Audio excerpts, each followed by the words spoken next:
So petrol டீசலோட விலை பார்த்தீங்க அப்படின்னா நாளுக்கு நாள் ஏறிக்கிட்டே இருக்குது. அது மட்டும் இல்லாமல் இந்த பெட்ரோல் டீசல் உருவாகிறதுக்கு காரணமாக இருக்கக்கூடிய அந்த க்ரூட் ஆயில் அப்படிங்கிறது பார்த்திங்கன்னா நாளுக்கு நாள் வந்து கம்மியாகிட்டே போயிட்டுருக்கு.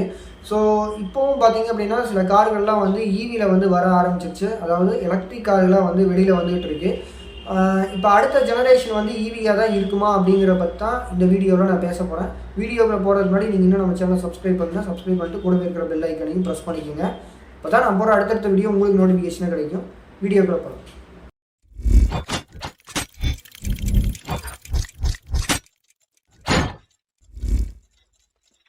இப்போ சாதாரணமாக நீங்கள் ரோட்டில் போயிட்டு இருக்கும்போது பார்த்தீங்க அப்படின்னா நிறைய கார்கள் வந்து ஈவி கார்களாக வரும். க்ரீன் கலர் போர்டு வச்சு வரும். இப்போ டாட்டா பார்த்தீங்க அப்படின்னா இந்தியாவில் அதிகமான ஈவி கார்களை வந்து ப்ரொடியூஸ் பண்ணிகிட்டு இருக்காங்க. அது மட்டும் இல்லாமல் ஸ்கூட்டர்ஸும் பார்த்தீங்க அப்படின்னா எலக்ட்ரிக் ஸ்கூட்டராக வந்து வெளியில் வந்துகிட்டு இருக்கு. ஸோ இதெல்லாமே பார்த்தீங்கன்னா அடுத்த ஜெனரேஷன் வந்து ஈவி தான் இருக்க போகுதா அப்படிங்கிறது நீங்கள் நினச்சிங்க அப்படின்னா உண்மையிலேயே அதை வந்து இப்போதைக்கு நம்மளால் சொல்ல முடியாது. ஏன் அப்படின்னு பார்த்தீங்கன்னா அதுக்கான காரணம் என்ன அப்படிங்கிறத நான் சொல்லிடுறேன். இப்போ டொயோட்டா நிறுவனம் பார்த்தீங்க அப்படின்னா நாங்கள் வந்து ஈவியில் அவங்களும் வந்து ஈவி மேனுஃபேக்சரிங் பண்ணிகிட்ருக்காங்க. இருந்தாலும் அளவுக்கு அதிகமான அமௌண்ட்டை எங்கே ஸ்பெண்ட் பண்ணுறாங்க அப்படின்னு பார்த்தீங்கன்னா ஹைட்ரஜன் ப்ராஜெக்ட்ஸில் தான் வந்து அவங்க ஸ்பெண்ட் பண்ணிகிட்ருக்காங்க. இப்போ நிறைய பெரிய பெரிய கம்பெனிகள் எல்லாருமே பார்த்திங்கன்னா இந்த ஹைட்ரஜன் அப்படிங்கிற ஒரு விஷயத்தை தான் வந்து போகிறாங்க. ஸோ ஹைட்ரஜனால் நமக்கு எவ்வளோ தான் நன்மை இருக்குதோ அந்தளவுக்கு பார்த்திங்க அப்படின்னா தீமைகள் இருக்குது. எதனால் அப்படின்னு பார்த்தீங்கன்னா ஹைட்ரஜன் அப்படிங்கிறது ஒரு அசாடஸ் இருக்கக்கூடிய ஒரு கேஸு. இப்போ ஒரு நீங்கள் டேங்கில் வச்சுருக்கீங்க அப்படின்னா ஒரு சின்ன ஹோல்ஸ், அதாவது சின்ன ஒரு டேமேஜ் அந்த டேங்குக்கு நடந்தாலுமே பார்த்தீங்கன்னா அது மிகப்பெரிய வெடிப்பை வந்து ஏற்படுத்திடும். அதனால தான் ஹிண்டன்பெர்க் ஆக்சிடெண்ட்டுக்கு அப்புறம் பார்த்தீங்க அப்படின்னா இது வரைக்கும் ஆட்டோமொபைலில் ஹைட்ரஜன் கேஸை பயன்படுத்தாமையே இருந்தாங்க. இப்போ அதுக்கான தேவை கண்டிப்பாக வந்துருச்சு அப்படின்னு சொல்லலாம். ஏன் அப்படின்னு பார்த்தீங்கன்னா க்ரூட் ஆயில் வந்து தீர்ந்துக்கிட்டே இருக்குது. வேறு நாடுகள் எல்லாமே வந்து க்ரூட் ஆயில் வந்து இம்போர்ட் பண்ணிகிட்டு இருக்காங்க. ஸோ இந்த மாதிரியான விஷயங்கள்னால இந்த ஹைட்ரஜன் அப்படிங்கிறதுக்காக போகிறாங்க. ஏன் ஹைட்ரஜனுக்கு போகிறாங்க அப்படின்னு பார்த்தீங்கன்னா பெட்ரோல் டீசலை விட பார்த்திங்கன்னா 3 மடங்கான எனர்ஜி வந்து அதில் இருக்குது. அது மட்டும் இல்லாமல் 1 கிலோ ஹைட்ரஜனை நீங்கள் ஃபில் பண்ணீங்க, அதாவது 1 லிட்டர் ஹைட்ரஜனை நீங்கள் ஃபில் பண்ணீங்க அப்படின்னா கிட்டத்தட்ட 100 கிலோமீட்டர் வரைக்கும் உங்களால் போக முடியும். ஸோ ஈவி டெக்னாலஜி தான் அடுத்த ஜெனரேஷன் அப்படின்னு நீங்கள் எடுத்துக்க முடியாது. ஏன் அப்படின்னு கேட்டிங்கன்னா இப்போ நம்ம எர்த் மூவர்ஸ் யூஸ் பண்ணிகிட்ருக்கோம், க்ரேன்ஸ் யூஸ் பண்ணிகிட்ருக்கோம், பெரிய பெரிய ட்ரக்கெல்லாம் யூஸ் பண்ணிகிட்ருக்கோம். ஸோ இதுக்கெல்லாம் பார்த்திங்க அப்படின்னா அதிகப்படியான பவர் வந்து தேவைப்படும்.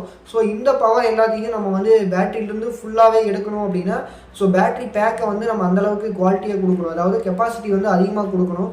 ஸோ இந்த ஒரு காரணத்துக்காக தான் இப்போதைக்கு பார்த்திங்கன்னா கார்கள் ஸ்கூட்டர்லையெல்லாம் வந்து நம்மளால் ஈவியை பயன்படுத்த முடியும். ஆனால் பெரிய பெரிய க்ரேன்லையெல்லாம் நம்மளால் பயன்படுத்த முடியாது. அதுக்கெல்லாம் ஒரே சொல்யூஷன் அப்படின்னு பார்த்திங்கன்னா இந்த ஹைட்ரஜன் தான்.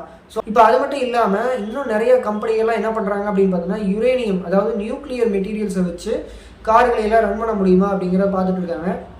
சப்போஸ் அதெல்லாம் வந்துச்சு அப்படின்னா நம்ம என்ன பண்ண முடியாது அப்படின்னா ஈவியை வந்து முழுசாக வந்து நம்பிட்டு இருக்க முடியாது. ஏன் அப்படின்னு பார்த்தீங்கன்னா யுரேனியம் வந்து 1 கிலோகிராம் யுரேனியம் நீங்கள் எடுத்துக்கிட்டீங்க அப்படின்னா உங்களால் லைஃப் டைமில் வந்து நீங்கள் கார்களை வந்து பயன்படுத்த முடியும்.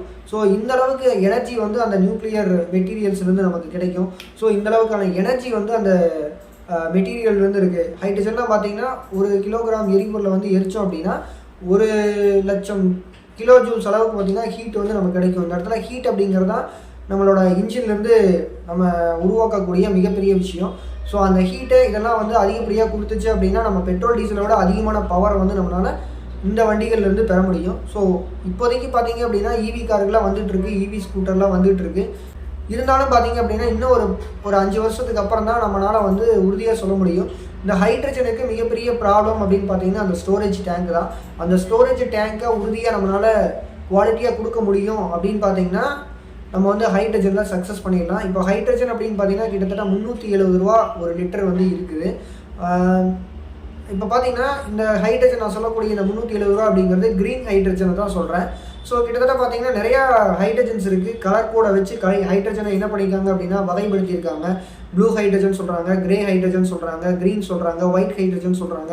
இந்த மாதிரி நிறைய ஹைட்ரஜனோட வகைகள் இருக்குது. அந்த வகைகளில் வந்து நம்ம பயன்படுத்துறது க்ரீன் ஹைட்ரஜனாக இருந்துச்சு அப்படின்னா, அதாவது எலக்ட்ரோலிசிஸ் ப்ராசஸ் மூலமாக நம்ம எடுக்கக்கூடிய இந்த ஹைட்ரஜன் பார்த்திங்கன்னா 0 எமிஷனை கொடுக்கும். மற்றபடி பார்த்திங்கன்னா மற்ற ஹைட்ரஜன் எல்லாமே வந்து மேனுஃபேக்சரிங் பண்ணுறதுக்கே நம்ம வந்து பொல்யூஷன் வந்து க்ரியேட் ஆகும். இந்தளவுக்கு வந்து ஹைட்ரஜன் இருக்குது. ஸோ இப்போ எல்லா கம்பெனியும் மேக்ஸிமம் பார்த்திங்க அப்படின்னா ஹைட்ரஜனுக்கு போகிறாங்க. ஸோ ஈவியும் அது அவங்கவுங்க மேனுஃபேக்சரிங் பண்ணிகிட்டு இருக்காங்க. இருந்தாலும் ஹைட்ரஜனை வந்து முழுசாக வந்து நம்ம நம்ப வேண்டிய சூழ்நிலையில் நம்ம இருக்கிறோம். ஸோ அடுத்த ஆட்டோமொபைல் இண்டஸ்ட்ரி வந்து ஈவியை தான் முழுசாக நம்புமா அப்படின்னு கேட்டால் சொல்ல முடியாது. ஏன் அப்படின்னு பார்த்தீங்கன்னா சிஎன்ஜி கேஸ் எல்லாம் வச்சு இப்போ டாடா ஏஸ் வந்துருச்சு. அதுக்கப்புறம் தோஸ்த் வண்டியெல்லாம் வந்து சிஎன்ஜி கேஸ்க்கு மாறிட்டாங்க. இன்னும் சில வண்டிகள்லாம் பார்த்திங்க அப்படின்னா இப்போ டூ வீலரே பார்த்திங்கன்னா பஜாஜில் அவங்க வந்து சிஎன்ஜி கேஸை வச்சு வண்டியை ரன் பண்ணுற மாதிரி ப்ராஜெக்ட்ஸ் வந்து போயிட்டுருக்கு. இந்த மாதிரி வந்து அடுத்தடுத்த இதில் எனர்ஜி லெவலை வந்து பார்க்குறாங்க. எனர்ஜிஸ் அப்படின்னு பார்த்திங்கன்னா நிறைய இடங்கள்லேருந்து நமக்கு கிடைக்கும். ஸோ பெட்ரோல் டீசல் மட்டும் இல்லாமல் பயோடீசல் இருக்குது. அதுக்கப்புறம் நமக்கு எலக்ட்ரோகெமிக்கல் இந்த பேட்டரி செல் இருக்குது. அதுக்கப்புறம் ஹைட்ரஜன் இருக்குது. இன்னும் நிறைய ப்ராஜெக்ட்ஸ் வந்து இருக்குது. சூப்பர் கெப்பாசிட்டர் மூலமாகலாம் நம்ம வந்து எனர்ஜியை எடுக்க முடியும் அப்படின்ட்டு ப்ராஜெக்ட்ஸ் போயிட்டுருக்கு. ஸோ அடுத்த ஜெனரேஷன் வந்து ஈவியாக தான் இருக்குமா அப்படின்னு கேட்டிங்கன்னா இப்போதைக்கு நம்மளால் வந்து சொல்ல முடியாது. இன்னும் ஒரு 5 வருஷம் ஆயிடுச்சு அப்படின்னா இன்னும் இந்த ப்ராஜெக்ட்ஸ் எல்லாம் வந்து ஒரு கன்க்ளூஷனுக்கு வரும்போது அந்த இடத்துல நம்ம வந்து ஈவியோட எதிர்காலம் எப்படி இருக்கும் அப்படிங்கிறத பார்க்கலாம்.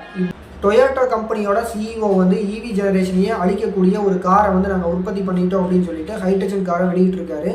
ஸோ 2023 பிற்பாதியில் வந்து இந்த ஸ்டேட்மெண்ட் வந்திருக்கு. ஸோ அதனால் பார்த்தீங்க அப்படின்னா இப்போதைக்கு ஈவி வந்து நெக்ஸ்ட் ஜெனரேஷனாக இருக்கும் அப்படின்னு சொல்லிட்டு நம்மளால் நம்ப முடியாது. அடுத்த ஜெனரேஷன் எப்படி இருக்கும் அப்படிங்கிறத இன்னும் பொறுத்திருந்து பார்க்கலாம். அடுத்த வீடியோவில் இன்னும் சூப்பரான கண்டென்ட் பார்க்கலாம். பாய்.